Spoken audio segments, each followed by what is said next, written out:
Yo, salut mes petits Mugiwara, j'espère que vous allez bien. On se retrouve aujourd'hui pour la review de l'épisode 11 de Berserk. Pardon, je peux pas le faire trop fort vu qu'il est déjà assez tard. Mais bon, de toute façon, j'en profite, c'est sûrement un des derniers. Alors cet épisode, voilà, la grosse question, parce qu'on sait toujours pas si c'est l'avant-dernier ou pas du coup de cette saison 1 de la nouvelle, enfin, du nouvel animé de Berserk, vu qu'on avait déjà eu un par le passé, on va dire, de l'animé de 2016. Et c'est vrai que voilà, sur certains sites au début ça relayait 24, 25 épisodes, après 12 épisodes. Du coup on sait pas trop, on a un peu le cul entre deux chaises, et même au vu de la preview, bah, on sait pas du tout, enfin, de toute façon, je pourrais être tout à fait transparent avec vous, je pense qu'il clôture Stark aussi, de toute façon, là, on l'a déjà vu un petit peu à la fin, même s'il reste encore une petite partie, voilà, une petite partie à régler, enfin, voilà, un petit problème à régler, comme de juste. Mais voilà, en tout cas, normalement, Stark là devrait se terminer dans le prochain épisode. Alors, est-ce qu'ils vont arrêter l'animé aussi sur Stark là, ou est-ce qu'ils vont adapter un autre arc, du coup, pour aller jusqu'à 25 épisodes? On peut se poser pas mal de questions par rapport à ça, mais voilà, il y a encore beaucoup de choses à adapter de façon de Berserk à adapter en animé. Mais en tout cas, voilà, ça pour un nouvel animé, franchement, je trouve que c'était pas mal, surtout que ça abordait encore une fois des arcs qui n'ont pas été adaptés par le passé en animé. Encore une fois, c'est très bon. Et il y a encore pas mal de choses vraiment encore meilleures et excellentes qui surviendront, enfin, qui surviennent de façon un petit peu après dans le manga, qui mériteraient elles aussi d'être adaptées en animé. Donc, ouais, j'ai bon espoir. Si cette soirée, cet animé-là a bien été recueilli, a bien été perçu. Après, voilà, c'est vrai qu'à notre échelle, on ne peut pas trop savoir. Je sais qu'il y en a qui sont pas trop fans du CGI et qui du coup ont été un petit peu rebutés à cause de ça. Alors que voilà, bon, le choix il, est quand même décidé, il a quand même été décidé d'être appliqué depuis 2011-2012 avec les films d'animation qui reprenaient l'âge d'or tout simplement de Berserk avec le passé de Guts, voilà, pour pas trop rentrer dans les détails avec la bande du faucon et tout ça. Et du coup, bah, faudra voir si cet animé-là, de manière globale, enfin, quand il sera terminé, voilà, soit avec 12-25 épisodes, bah, aura suffisamment convaincu pour qu'on puisse retenter l'expérience ou pas, qu'on puisse espérer avoir une saison 2. Moi, en tout cas, s'il y a une saison 2, je signe direct. Là, franchement, ça m'a beaucoup plu. Et franchement, le combat aussi avec Mosgoz aussi, de manière globale, il m'a bien plu, même si c'est vrai que dans le manga, il paraissait un petit peu plus long. Voilà, c'est un petit peu normal. Avec des animés saisonniers, tu es obligé d'être un petit peu plus court et de rusher un petit peu plus le combat. Voilà, c'est-à-dire que tu mets plusieurs chapitres dans un seul épisode, alors que voilà, je me rappelle que ça avait quand même un petit peu pas mal traîné dans le manga. Voilà, en plus c'était normal, c'était quelque chose de très bien. Voilà. C'est pas vraiment quelque chose sur lequel je vais plaindre parce que ça apportait vraiment un plus. Et là, je vous avoue que c'est vrai, j'étais un petit peu surpris, pas déçu, attention, pas déçu, mais un petit peu surpris que voilà, le combat soit déjà réglé dans ce combat-ci, parce que voilà, vraiment pour que ce soit bien clair pour vous, Mosgoose c'était pas un petit, c'était pas du menu fretin non plus. De toute façon, on l'a bien vu durant ce combat-ci, mais j'ai eu un peu cette impression que voilà, que la faille est devenue un petit peu trop rapidement. Puis dès que la faille est tombée, allez, tac, on a terminé dedans. Enfin, franchement, pour ceux qui l'ont lu dans le manga, voilà, de toute façon, vous l'avez bien vu, vous l'avez bien ressenti. Et puis de toute façon, je vous invite encore une fois, ceux qui ont maté que l'animé, à aller lire le manga. Vous verrez que Mosgoose, ouais, il est loin d'être tombé aussi facilement que ce qu'on a pu, ce que l'animé a pu laisser pressentir. Donc, ouais, Mosgoose, c'était quand même du haut level, même si bien entendu, bah, il y a encore beaucoup plus haut au-dessus de lui. Mais voilà, c'était quand même, c'était pas du menu frottin, et c'est pas justement, comme on va le voir un petit peu après, ces petits sbires ou ces petits disciples qui peuvent se faire éclater à coup de pierre et puis un petit coup de flash. Voilà, comme on a pu le voir après avec Jérôme, Puck et puis Isidoro qui ont éclaté les sbires sans trop de difficultés. Et bon, on va repartir donc sur de bonnes bases avec le début de cet épisode-ci. Donc on retourne sur le Skull Knight et puis sur Luca. D'ailleurs, c'est le seul passage de l'épisode où on va tomber sur eux. D'ailleurs, le Skull Knight qui va encore une fois avoir des paroles assez prophétiques. J'ai beaucoup aimé aussi à un moment donné durant la mission de sauvetage de Casca, enfin, durant la tentative de sauvetage, enfin durant le sauvetage, même si c'est pas de tentative, parce que aussi il a vraiment réussi. Donc de Isidoro avec Casca, donc avec tout le monde qui est en train de gueuler, non, laisse ça sur le bûcher et tout. Et quand on parle de ça, du coup, bah, t'as le Skull Knight qui est en train de parler. Voilà, c'est bien lui qui est en train de parler pour ceux qui se poseraient la question. Et qui disait donc voilà, par rapport à la destinée, par rapport aux événements qui sont amenés à se répéter, donc voilà, encore plus avec Isidoro et les tentatives de sauvetage, mais que voilà, tout n'est pas forcément amené à se répéter au mot près, que donc il peut encore y avoir un petit peu voilà, des nouveautés, et que le destin peut encore une fois être un petit peu modifié, même si faut quand même bien forcer le destin pour pouvoir tenter de le modifier. Bref.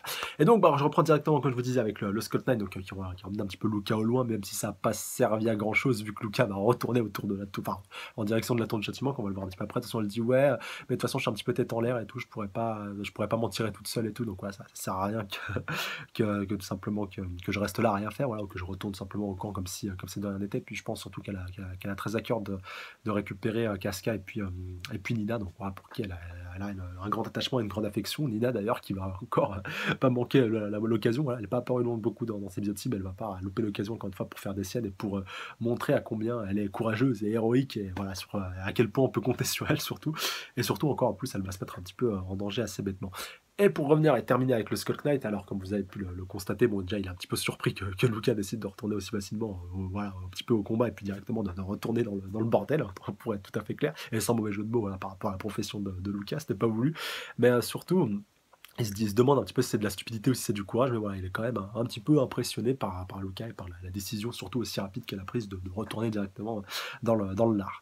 Et comme on va le voir un petit peu après, bah, il y a un autre antagoniste qui va se pointer, voilà, un autre perso qu'on connaît pas, enfin voilà, sa tête elle me dit vaguement quelque chose, voilà, qui se pointe un petit peu à son contact. Donc on se demande un petit peu ce qu'il va faire avec lui. Bon, ceux qui ont suivi le manga savent forcément de qui il s'agit. Ceux qui ont vu le premier animé aussi, voilà, maintenant que j'y pense, parce que ce personnage il est quand même fort important, fort passionnant. Mais j'ai pas trop envie de vous en dévoiler parce que voilà, on l'a vu que durant une fraction de seconde. Et voilà, c'est un personnage qui mérite d'être vu dans le feu de l'action pour que vous puissiez un petit peu le juger et le voir à sa juste valeur. Et voilà. Si je devais faire un petit peu un parallèle, il n'a rien à envier au Skull Knight et à sa badassitude. Et je vais quand même vous laisser son nom, histoire que vous dormiez moins bête pour ceux qui ne le connaîtraient pas. Il s'agit de Zod. Zod. Voilà, bon, ça te fait un peu penser à Superman, voilà, un peu, qui était aussi un Kryptonien, puis aussi un des antagonistes de notre cher ami Clark Kent. Mais en tout cas, voilà, moi, franchement, par rapport à ce personnage de Zod qui a pu être plus ou moins impressionnant, enfin, moi, j'ai surtout connu celui de Smallville, voilà, c'est vrai que pour était de ma génération, vous voyez aussi à peu près, je pense, à qui c'est. Bon, voilà, j'ai pas connu les comics, j'ai pas connu le vrai Zod de base. Pareil, il y a aussi celui de Man of Steel, maintenant que j'y pense, même si celui-là ne m'avait pas marqué plus que ça. Mais voilà, Zod, c'est quand même une grande figurine, pardon. Une grande figure, punaise, dans Superman, figurine, n'importe quoi. Non, c'est un personnage vraiment hyper important et dans Berserk, il l'est tout autant et il a pas volé son nom, voilà, il a pas volé son statut et puis même voilà, son nom et puis le symbole surtout que représente son nom. Voilà. J'arrive pas trop à trouver les termes exacts, mais voilà, pour ceux qui connaissent pas trop le manga, vous franchement plongez un petit peu là-dedans. Allez checker le wiki si vous voulez, un petit peu, à part que ça un petit peu vous spoiler, mais relisez le manga depuis le début ou matez justement les premiers animés de Berserk, pas ceux de 98 et tout, parce qu'ils sont quand même ils ont un peu mal vieilli, même si voilà, ils sont encore tout à fait regardables, mais voilà, aussi tout ce qui retrace un petit peu avec la bande du Faucon et tout, c'est là où il fait vraiment sa première apparition et on apprend un peu à le connaître. Mais voilà, j'espère en tout cas qu'on aura l'occasion de le revoir. Bon, durant le prochain épisode, donc on verra, peut-être, pourquoi pas, c'est pas impossible qu'on retourne un petit moment donné sur lui. Mais surtout, voilà, dans une hypothétique saison 2, ça pourrait vraiment apporter un gros plus, parce que voilà, je sais que dans la suite du manga, il sera aussi, encore une fois, pas mal présent pour nous, enfin voilà, pour le plus grand plaisir de tous les fans. Parce que Zod, c'est vraiment quelqu'un un peu comme Skull Knight, un peu comme Guts, qui met tout le monde d'accord. Et voilà, c'est une figure emblématique de Berserk, comme de juste. Grosso modo, c'est un personnage mythique de l'univers de Berserk. Là, par contre, au moins, là, je pense que ça aura parlé à tout le monde. Et quand on va le voir juste un petit peu après, alors, donc du coup, c'est la dernière parole du coup de notre cher Scott Knight dans cet épisode-ci, par rapport au fait que voilà, le destin est immuable, que les dés sont jetés, et que donc maintenant on va voir un petit peu autour de quoi tout cela va tourner, et surtout que voilà, même un humain lambda, bon à part Guts qui n'est pas un humain lambda, voilà, vu qu'il a déjà survécu à une éclipse, bah ne peut pas, enfin, à part, voilà, ne peut pas vraiment essayer de faire changer le cours des choses. Et voilà, il n'y a que Guts, du coup, qui pourrait tenter de faire quelque chose, mais voilà, il doute quand même qu'il puisse réussir, parce que voilà, c'est quand même beaucoup pour un seul homme, comme on va le voir un petit peu après. Et après, du coup, on va un petit peu switcher avant de revenir sur Guts, et puis son combat titanesque, épique et badesque contre Mosgouz. On va revenir vite fait quand même sur la peau de Bélite, qui lui aussi voilà, va décider un petit peu de rejoindre la tour de châtiment, hein, de monter un petit peu tout en haut. Donc, comme il le dit, voilà, il sent que sa fin est proche, donc voilà, il arrive un petit peu en fin de vie et puis en fin de cycle. Et justement, bah, voilà, il a envie de voir le monde voilà, un petit peu succomber de ses propres yeux, et donc voilà, de mourir sur cette image-là, en voyant le monde en train de succomber. Et il se dit voilà, que s'il avait pu vivre une autre vie, que tout ça ne s'était pas passé comme ça, c'est-à-dire qu'il a été balancé dans cette fosse commune avec des cadavres au plat, voilà, au-dessus de lui, quand il était encore qu'un gamin, il aurait aimé être cueilli par Mosgouz, il aurait aimé voilà, faire partie un petit peu de l'Inquisition, voilà, être un petit peu un prêtre, être apprécié, voilà, parce qu'il a toujours été seul malgré tout, il aurait aimé voilà, pouvoir être un petit peu plus sociable, donc voilà, on voit un petit peu la rédemption et puis les regrets qu'au final, bah, même les mauvais, même les méchants un petit peu dans Berserk ont quand même encore une fois une personnalité assez travaillée. Voilà, c'est pas encore une fois tout beau, tout rose, tout blanc ou tout noir, tout noir. Mais encore une fois, c'est beaucoup de teintes de gris et on peut encore une fois se mettre à la place de certains personnages et c'est pour essayer encore une fois un peu de les comprendre. Et au final, c'est un peau de Bélite n'est qu'un petit peu qu'une pauvre cible et qu'une pauvre victime au final de tous les agissements qui se sont passés. Donc voilà, que ce soit entre le bien et le mal, même de manière globale. Et on voit qu'un petit peu après, en plus, il va avoir une bonne action vu qu'il va tomber. Alors là, bon, je peux pas trop rentrer dans les détails par rapport à ce personnage-là. Bon, vous l'avez vu, je pense pas à plusieurs reprises, vous êtes peut-être un petit peu douté de ça. Mais Ouais, qui est très, très important par rapport à Casca, par rapport aussi à ce qui s'est passé par le passé avec Casca, donc ouais, et qui est aussi, encore une fois, un des points qui peut expliquer, encore une fois, la situation dans laquelle elles sont un petit peu actuellement, avec son état assez végétatif. Dit, ouais, on peut un petit peu le qualifier comme ça, pas végétatif, mais voilà, assez choqué, voilà, le fait qu'elle soit un petit peu comme ça et qu'elle ne soit plus vraiment consciente hein, de ce qu'elle fait, plus consciente d'elle-même.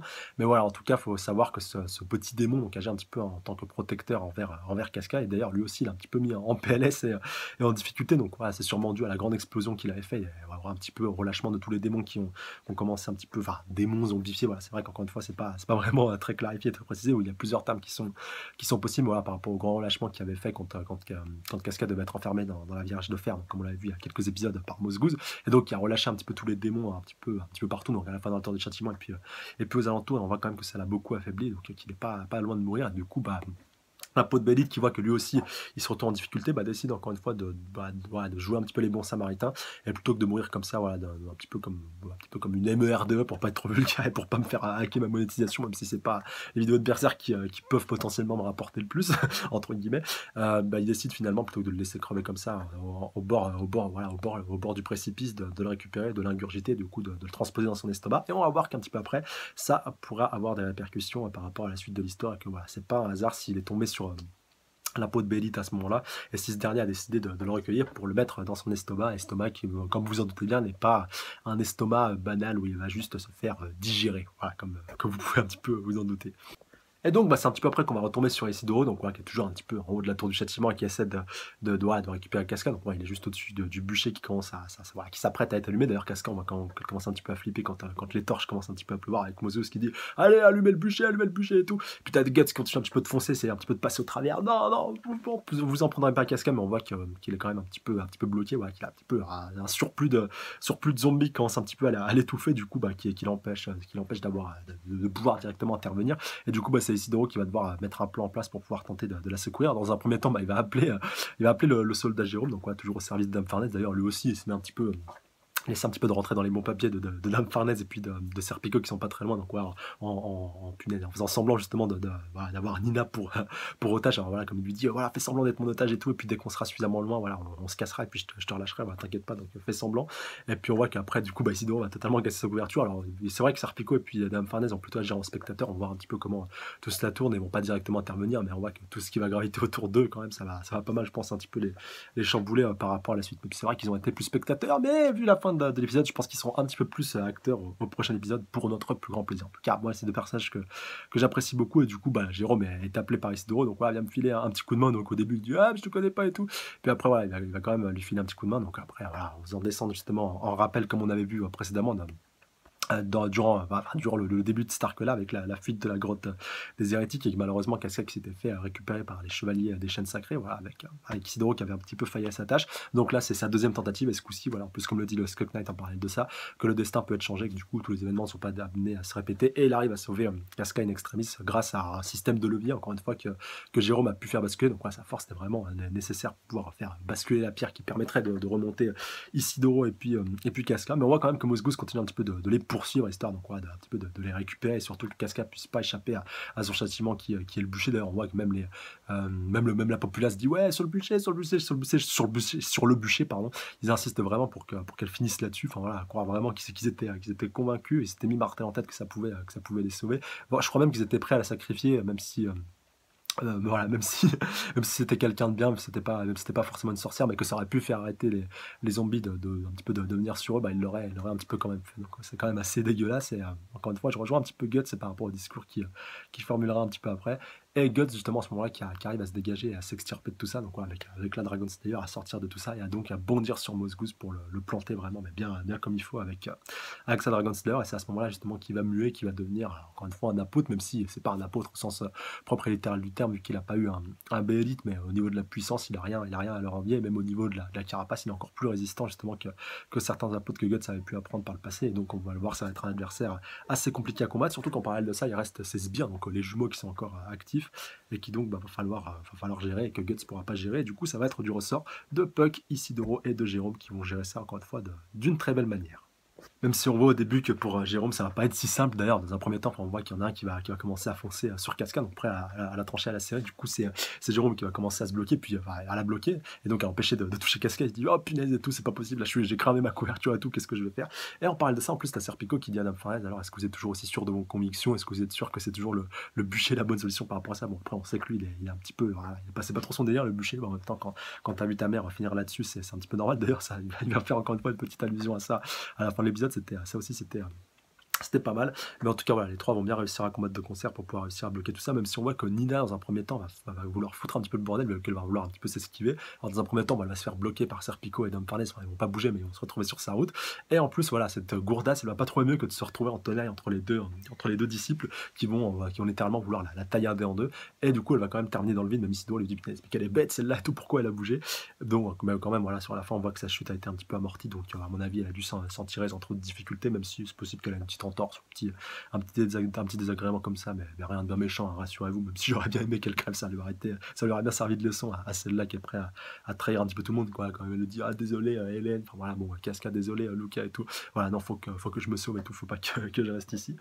Et comme on va le voir un petit peu après, donc avec Mosgoose, bah lui, voilà, il a vraiment pris gros sur la patate par rapport à Guts, t'as bu tous mes disciples et tout, donc voilà, en plus on voit à un moment donné qu'il pleure même des larmes de sang, enfin, c'était assez glauque, mais non, le choix scénaristique, encore une fois, a pas mal bien trouvé, et on voit que ça va être, enfin, voilà, il va encore plus avoir d'autres raisons d'en vouloir à Guts et puis à sa bande par rapport à tout ça, vu que ces deux derniers disciples vont aussi, et les jumeaux, vont eux aussi tomber donc, sur les coups, et puis après, avec un super combo qui aura été enchaîné par Puck, dans un premier temps, qui les aura donc flashés, voilà, pour que Isidoro puisse bien les cibler, du coup, leur crever les yeux, du coup, enfin, les yeux, enfin, je sais plus ils ont un ou plusieurs yeux, donc voilà, dans le doute, hein, leur œil ou leurs yeux, ils vont se cracher du coup pas très loin dans les hauteurs de la tour de châtiment, donc pas loin justement sur les remparts, et du coup bah, au final c'est Jérôme qui a eu le beau rôle pour pouvoir les terminer, du coup voilà, avec 2-3 coups d'épée, puis il les a terminés bien comme il fallait. Du coup Mosgood était encore plus enragé que jamais, enfin voilà, pour pouvoir se déchaîner sur Guts, et on voit que quand même il leur a mis un petit peu, enfin il va pas mal le mettre en difficulté, et Guts va mettre pas mal de temps, comme on va le voir un petit peu après, à trouver la faille. D'ailleurs, t'as Dame Farnèse qui trouve que ça y est, voilà, il est vraiment devenu un monstre, c'est plus un ange, enfin, voilà, avec une transformation, c'est véritablement un monstre ou un démon. D'ailleurs, t'as le public qui continue de le soutenir. Ouais, allez-y, Seigneur Mosgoose, éclatez-le, battez-le et tout, vous allez y arriver et tout, voilà, on croit en vous. Alors qu'à la fin, on voit quand même qu'ils vont pas mal déchanter par rapport à l'issue de l'affrontement. Mais surtout, voilà, t'as à un moment donné, d'ailleurs, on a Guts qui a une petite vision. Alors, je sais pas si justement c'est la peau de Bédite qui est passée pas très loin, et du coup, Guts qui l'a ressenti, vu qu'il continue encore une fois de gravir la tour du châtiment. Et du coup, bah, il a vu le petit démon qu'il avait ingurgité, qui était lié à Cascade. Du coup, c'est un petit peu détourné son attention, et ça a permis à Mosgoose de pouvoir l'enchaîner. En plus, à ce moment-là, les disciples, enfin les deux derniers disciples n'avaient pas encore été battus, et du coup Guts s'est retrouvé un petit peu en difficulté, même si on voit qu'il va réussir à se relever un petit peu, à le contrer, puis à lui planter son épée en plein dans la bouche au moment où il voulait un petit peu le cramer, ouais, lui balancer son lance-flamme, mais on voit encore une fois que ça va pas suffire avec son armure qui a été assez résistante. Même après il va continuer un petit peu de l'enchaîner, il dit punaise, voilà, c'est comme si j'avais un éboulement qui me tombait dessus, j'arrive vraiment pas à résister, puis à me relever, mais on voit quand même qu'il va pas perdre la face, parce qu'à un moment donné Mosgoose il va lui demander, ah ouais, toi t'es prêt à sacrifier des milliers de gens pour sauver juste une sorcière, enfin voilà, une personne mauvaise. Et Guts, il lui dit, enfin, voilà, vraiment lui dire quelque chose de magnifique qui va vraiment qui correspond parfaitement à sa personnalité. Si c'est des milliers de personnes veulent se cacher derrière une seule femme, bah voilà, je préfère encore une fois la sauver elle. Enfin, c'est pas dit tout à fait comme ça, j'arriverai pas à le redire aussi bien que dans l'épisode, que dans l'épisode quand c'était mentionné par Guts lui-même. Mais en tout cas, voilà, ça, c'est du Guts tout craché, comme on le verra un petit peu après. Il a pas sa langue dans sa poche par rapport à tout ça, et pour lui, seul l'effort mérite de survivre. Encore une fois, ça rejoint ce qu'on avait vu dans le premier épisode, et puis vraiment, ça correspond parfaitement à la personnalité de Guts. Et pour lui, ouais, quitte à ce qu'il y ait des milliers de morts, tant que ce sont des faibles, bah qui crèvent au final. Il n'y a que l'effort qu'on a droit de survivre dans un monde comme ça. Et quand tu connais encore une fois le passé de Guts, tu peux tout à fait comprendre sa manière, et c'est pourquoi il raisonne comme ça. Surtout vraiment par rapport à son passé, voire même son enfance. Voilà. Là, je m'adresse vraiment aux puristes, je pense que vous allez directement me confirmer. D'ailleurs, on peut le constater même un petit peu avant, quand justement Mosgoose perd ses deux disciples. D'ailleurs, Guts qui lui dit, voilà, tu devrais trouver le crâne et puis le donner à ton dieu et tout, peut-être qu'il t'aidera, mais voilà, t'approcheras pas de Casca, je te toucherai pas. Ça, voilà, encore une fois, c'est une phrase typique de Guts. C'est vraiment, il a vraiment bien envoyé comme il fallait. Comme on va le voir un petit peu après, donc je voulais vraiment reprendre bien cette phrase-là, donc par rapport au sacrifice et le fait que voilà, il décide donc de protéger Casca, par rapport au fait directement qu'ils lui disent que les gens savent uniquement appeler à l'aide quand ils se retrouvent un petit peu en difficulté. Donc voilà, pensant au peuple qui est directement en train de crier, puis en train de hurler avec les démons qui commencent à se rapprocher, enfin les démons un petit peu zombifiés, vous m'avez bien compris, et qu'au final quand il faut se relever, quand il faut se redresser, quand il faut se rebeller. D'ailleurs, en plus, à ce moment-là, Guts, il a été mis un petit peu à genoux par Moss Goose. Donc, ouais, il lui dit qu'il y a plus personne et donc voilà, qui font que se cacher devant une seule femme. En plus, une femme faible et une femme sans défense. Donc, au final, il mérite pas de mourir. Donc, en parlant de la populace, ça c'est encore une fois bien envoyé. Et du coup, bah, à la fin, t'as Moss Goose qui supporte pas du tout ce blasphème de Guts. Il lui dit, voilà, par rapport à la prière et tout ce qui tourne un petit peu autour de ça, il y a que la prière qui peut, voilà, qui sauve au final. Et puis, donc, ouais, il lui dit, tu vas te repentir maintenant, un petit peu en l'enchaînant et puis en l'éclatant. Et puis donc au final, bah, t'as Guts, ouais, même s'il il continue de supporter les coups, il arrive enfin à trouver la faille, même si on voit qu'il est un petit peu en difficulté. Dans un premier temps, on voit je sais pas s'il voulait un petit peu marquer la faille justement qu'il avait trouvé sur Moss Goose voilà, dans le but de le refrapper ou que quelqu'un puisse le frapper, parce qu'en plus on le voit, il commence un petit peu à tomber de fatigue, et comme on le voit un petit peu après, en fait il a placé une de ces petites grenades artisanales, de ces petites bombes à retardement qui va littéralement donc éclater. Donc c'est au niveau du thorax, je crois, le thorax et puis du cou, et donc ça va éclater. Et comme Moss Goose en plus à l'intérieur a une sorte de réserve de feu, alors je sais pas si un petit peu comme un dragon, enfin voilà, son estomac a produit une enzyme qui permet peut-être de produire du feu, mais en tout cas ça s'enflamme, et quand on le voit un petit peu après, bah, ça va directement apporter la victoire à Guts qui va l'enchaîner, mais qui va se retrouver un petit peu bloqué. Ah, je commence à brûler, voilà, et tout. Non, mon Dieu, et tout, c'est pas déjà le moment pour moi de te rencontrer. Et puis un petit peu après, voilà, Guts qui voilà, il va bien être déchaîné, encore une fois, va reprendre du poil de la bête, donc peut-être qu'il feignait.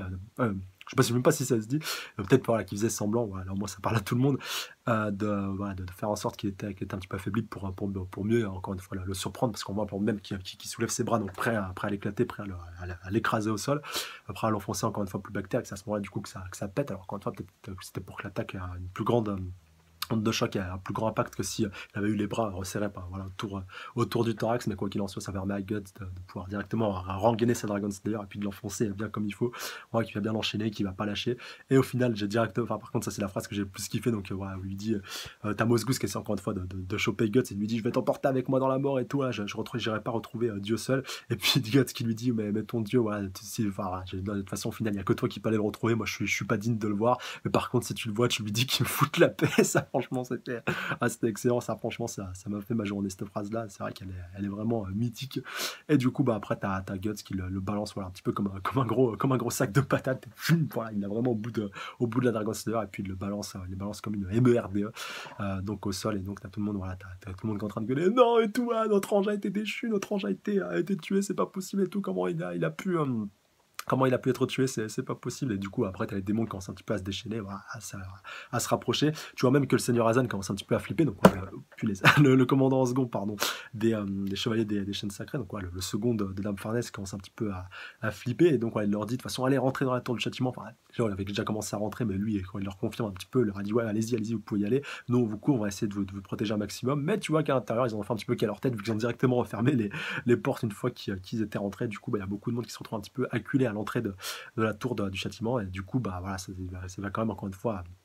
Ça va encore une fois être du ressort de Hazan et puis de ses chevaliers de pouvoir protéger encore une fois de ceux qui sont aux alentours. Donc tu vois que même un petit peu dans un moment de panique, Hazan il perd pas son sang-froid, et du coup va encore une fois tout donner et puis se décarcasser pour essayer de sauver le plus grand nombre. Mais de toute façon, bah, maintenant tout ce qu'ils peuvent attendre, c'est que le jour se lève pour que tous les démons puissent disparaître, comme on va le voir un petit peu après le trépas de Moss Goose. Guts va commencer un petit peu à se bouger, il va aller récupérer du bois, il va les leur donner, il va leur dire allez, voilà, après il va commencer à allumer des feux, commencer à allumer des mèches et puis un petit peu des bûchers entre guillemets. Ça aussi c'est assez marrant, enfin pas vraiment des bûchers, mais voilà, vraiment le feu, faut qu'on en ait vraiment en plus grande quantité. En plus, voilà, directement, ils ont tous compris avec le corps de Moss Goose, donc qui était encore au sol, et il y a encore pas mal de monde qui était présent autour, qui faisait former un petit peu cercle, et du coup, bah, voilà, les démons ne commençaient pas trop à se rapprocher du cadavre de Moss Goose, vu qu'ils ont peur justement du feu. Voilà, Isidoro et puis tous les autres ont capté un petit peu ça, et du coup, c'est pour ça que Guts en a profité pour anticiper un petit peu et puis aller récupérer du bois, donc qui résulte bien entendu de la destruction de la tour du châtiment. Donc c'est peut-être issu de planchers, de poutres ou de trucs comme ça, et du coup, bah, ils vont devoir combattre et puis devoir résister jusqu'à ce que le soleil se lève et puis que la lutte prenne fin, comme on va le voir sur la fin avec Guts et tous les autres. Et avant de terminer, donc on a vraiment deux trois petits points aussi qu'il fallait que je souligne. Donc voilà, par rapport au moment en fait où Guts a été retombé un petit peu plus bactère, donc juste avant qu'il termine Moss Goose, désolé, j'aurais dû vous le dire un petit peu après, où il lui dit tout simplement voilà que je plus que exactement ce que Moss Goose lui avait dit, mais par rapport au fait que voilà, il faut que tu te repentes. Après voilà, t'auras peut-être un miracle qui pourra te sauver, voilà, si tu décides de te repentir. Et Guts qui lui dit voilà, moi je crée pas mes miracles, je me crée ma propre chance. Et c'est à ce moment-là justement que la bombe pète et que voilà, ça lui sauve littéralement la vie. Bon, c'est peut-être une forme de miracle, voilà, parce qu'imaginez la grenade quand elle se serait un petit peu éteinte avant qu'elle explose, voilà, il aurait pas eu l'air con. Et ce serait voilà, complètement fait éclater et puis laminé. Et comme on va le voir aussi un petit peu après, un autre point, avec Isidoro, du coup, quand Mosgouz était tombé, t'avais les gens en bas qui continuaient de lui dire hey gamin, tu la sorcière et tout, là, pour nous sauver et tout. Puis lui, il leur dit vous êtes pas taré, vous êtes pas fou, quoi. Enfin voilà, vous prenez pour qui. Donc voilà, ça aussi, tu vois vraiment qu'ils hésiteraient même pas à demander à un gamin de tuer une personne, voilà, tellement ils étaient convaincus de leur délire. Et le dernier point vraiment sur lequel je voulais insister, alors celui-là, c'était vraiment un des meilleurs. C'est bien entendu Casca qui était un petit peu toute paniquée après tout ça, donc voilà, dans un premier temps, t'as pas qui lui dit hey, Casca, calme-toi et tout, donc voilà, elle commence un petit peu à le chasser comme une mouche, et au final, c'est ta Guts qui arrive, donc ça, c'est directement après qu'il ait vaincu Mosgouz, et enfin qu'il retrouve Casca, il la prend dans ses bras, et puis elle commence enfin à être un petit peu apaisée. Ça, c'était vraiment une belle scène, et une des belles scènes de retrouvailles, et tu vois vraiment, en plus, en parlant de ça, tu vois les démons en arrière-plan qui commencent un petit peu à avancer, voilà, à tout zombifier, et puis Guts qui s'en fout et tout, un petit peu, voilà, qui leur dit bah, vous pouvez continuer de vivre, moi j'ai retrouvé ma Casca, vous allez pas commencer à me saouler, donc voilà, ça colle encore une fois parfaitement au discours qu'il tenait tout à l'heure entendu avec Mosgouz. Et oui, un dernier point aussi qu'il fallait que je souligne par rapport à l'affrontement, à un moment donné, il y avait une OST assez métalleuse, assez dure, assez noire, assez dark. Enfin, pas non plus voilà, du heavy metal non plus, pas un truc voilà, avec des grosses voix et tout. Mais voilà, une OST vraiment qui passait super bien durant le combat entre Mosgouz et avec Guts, voilà, qui rajoutait vraiment un petit plus, et ça en tout cas c'était pas pour me déplaire. Bon, ce coup-ci je reviens vraiment sur la fin, promis, avec donc tout ce que je vous disais, avec voilà, la résistance, on va dire, jusqu'à ce que le soleil s'élève, et puis surtout à un moment Jérôme qui lui dit faudrait pas plutôt qu'on retourne à l'intérieur de la tour, au moins on serait à l'abri et tout, voilà, ça se passerait bien pour nous, et puis Guts qui lui dit de toute façon non, voilà, il y a déjà les démons à l'intérieur de la tour, et puis surtout le jour ne rentre pas à l'intérieur de la tour, ouais, il fait toujours assez sombre, il fait toujours assez noir, bah, comme on le voit justement avec la salle de torture, là où justement les démons ne disparaissaient jamais, voilà, même s'il y avait un petit peu des torches, des torches de feu pour éclairer un petit peu tout ça, mais quand même ils étaient encore une fois pas mal présents. C'était justement, je pense, l'endroit le plus propice. D'ailleurs, c'est là où ils ont commencé à réapparaître quand Casca a failli passer à la casserole. Donc voilà, là vraiment, c'est pas du tout le bon endroit pour pouvoir aller tenter de se réfugier. C'est justement en restant un petit peu exposé, mais en étant surélevé, voilà, avec un minimum de protection, même si tu vois que les démons zombifiés commencent un petit peu à remonter le long de la tour, enfin, voilà, mais à au niveau de la hauteur, mais que voilà, c'est là où ils pourront justement le mieux se défendre, le mieux se protéger jusqu'à ce que le jour se lève, et donc voilà, que le conflit et le problème puissent enfin être réglés. Donc ouais, ils dispatchent un petit peu des fagots de bois à tout le monde, histoire que tout le monde puisse être équipé, puisse avoir des torches, même Dame Farnèse, puis même Serpico. Et Serpico qui va faire une petite remarque, une petite boutade par rapport au fait qu'il n'est pas très à l'aise avec le feu. Donc voilà, encore une fois, une référence à ce qui arrive à sa mère. Donc voilà, quand même, malgré les circonstances, le mec a beaucoup d'humour, et c'est pour ça qu'on l'apprécie beaucoup. Du coup, maintenant, il va falloir tenir jusqu'à ce que jour se lève. Et puis, de toute façon, comme Guts le déclare à la fin, et d'ailleurs, on voit que Dame Farnèse, elle est vraiment, enfin, à croire justement qu'elle est tombée en admiration devant Guts, que c'est son nouveau modèle. Avec Guts, donc, il leur déclare qu'ils vont tous survivre, et que, voilà, du coup, elle décide, un petit peu malgré elle, un petit peu, voilà, elle suit un petit peu le mouvement. Donc, on essaie un petit peu de résister, puis de voir un petit peu tout ce qui va se passer maintenant. J'ai hâte de voir un petit peu comment elle va se comporter une fois que tout ça sera fini. Est-ce qu'elle va encore une fois se jeter sur Guts pour tenter de le buter, alors même qu'on voit qu'elle a été un petit peu pas mal horrifiée durant tout le combat. Limite, à un moment donné, je croyais qu'elle était avec Guts, voilà, quand elle le voyait un petit peu en difficulté. Donc voilà, encore une fois, hâte de voir tout ça. Et puis je pense encore une fois que tout ce qu'il a fait simplement pour sauver Casca va aussi rentrer dans la balance, je pense, par rapport à son hypothétique future décision. Donc maintenant, c'est elle, la commandante de tout, un petit peu de toute l'inquisition, de tous les soldats encore présents, vu que Mosgouz a trépassé. Voilà, c'était tout pour cet épisode 11 de Berserk. Donc encore une fois, du très très bon, vraiment hâte de voir tout ça. J'espère que c'est pas le dernier épisode, voilà, parce que vraiment, je pourrais continuer même pendant un an, même plus, à continuer de vous faire des reviews des épisodes, parce que c'est vraiment excellent, c'est vraiment que du bon en ce moment. Donc j'attends vos réactions, puis vous avez dans les commentaires par rapport à ça, pour qu'on puisse échanger, débattre, spéculer, théoriser, tout ce que vous voulez par rapport à la suite. Si vous voulez me parler d'événements qui se passent ultérieurement à cet épisode-ci, n'hésitez pas à mettre un spoil, enfin, c'est même pas n'hésitez pas, c'est un ordre. Mettez un gros spoil au début de votre commentaire pour éviter de spoiler ceux qui sont pas à jour, bien entendu. Et sur ces bonnes paroles, je vous embrasse très très fort, encore une fois, bien fort sur le bout de la truffe, et je vous dis à la semaine prochaine. D'ici là, prenez soin de vous. Salut à tous. Sayonara.